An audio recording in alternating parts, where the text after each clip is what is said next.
Il était une fois un petit garçon nommé Jean qui aimait aller en vacances chez son grand-père, et il s'amusait bien souvent avec son grand-père.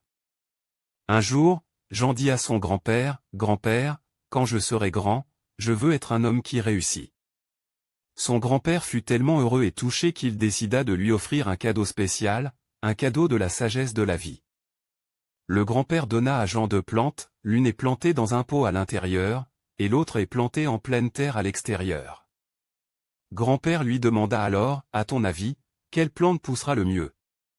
Sans hésiter, John répondit, « La plante d'intérieur, bien sûr, grand-père. Elle sera bien prise soin, et elle n'est pas envahie par les vents et la pluie extérieure. » Quelques années plus tard, Jean est revenu chez son grand-père, impatient de voir comment allaient les 2 plantes. Il regarda d'abord la plante d'intérieur et fut heureux de constater qu'elle poussait bien. Puis son grand-père lui demanda, « Comment penses-tu que la plante d'extérieur va ?» Jean pensa que la plante d'extérieur était peut-être morte, parce qu'après tout elle devait faire face à la menace du vent, de la pluie et des animaux. Quand ils sont sortis, ce qui est apparu devant Jean n'était pas une petite plante, mais un grand arbre luxuriant plein de fruits. « Grand-père, d'où vient cet arbre ?» demanda Jean, surpris. Grand-père sourit et répondit, « C'est la petite plante que j'ai plantée dehors à ce moment-là. » Jean fut surpris. Son grand-père lui expliqua que la plante d'extérieur a fini par développer des racines profondes et devenir très forte après avoir vécu la pluie, le soleil, les tempêtes, etc., tandis que la plante d'intérieur, en revanche, bien que bien protégée, poussa beaucoup plus lentement à cause du manque de ces épreuves. Il en va de même dans la vie. Si nous restons toujours dans notre zone de confort, nous ne prospérons jamais comme l'arbre qui a traversé la tempête. N'ayez donc pas peur de relever les défis de la vie, car ils vous rendront plus forts. Il est dit dans Jacques 1, 2-4, « Mes frères, regardez comme un sujet de joie complète les diverses épreuves auxquelles vous pouvez être exposés, sachant que l'épreuve de votre foi produit la patience.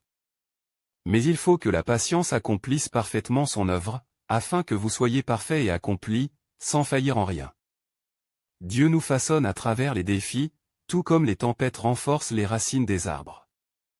Dieu dit, quand Dieu œuvre pour épurer l'homme, l'homme souffre.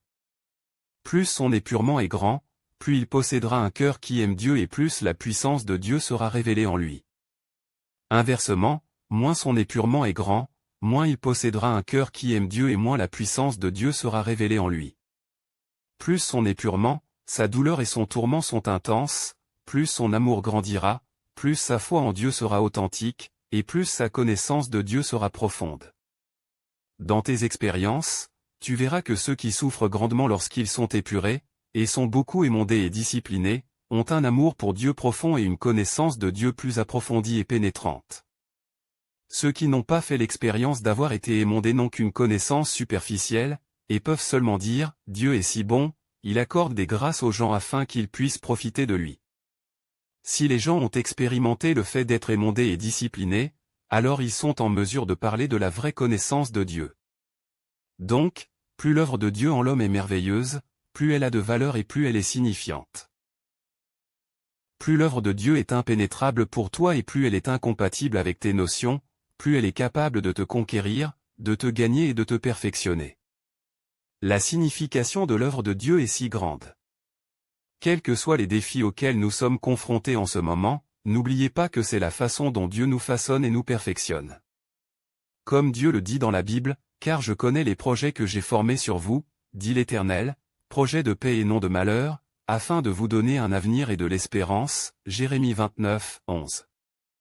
Chacun des plans de Dieu est pour notre bien, même si nous ne sommes pas en mesure d'en comprendre la signification pendant un certain temps. N'ayez donc pas peur des épreuves d'aujourd'hui, elles vous sont arrivées pour vous rendre plus forts, et vous aider à vous enraciner profondément comme cet arbre pour un avenir meilleur. Si cette histoire vous touche, merci de la partager avec ceux qui traversent des moments difficiles. Nous vous invitons à rejoindre notre communauté WhatsApp, où nous prions ensemble, partageons la parole de Dieu et trouvons des réponses aux défis de la vie. Cliquez sur le lien dans ma chaîne et rejoignez-nous. Que Dieu vous bénisse abondamment.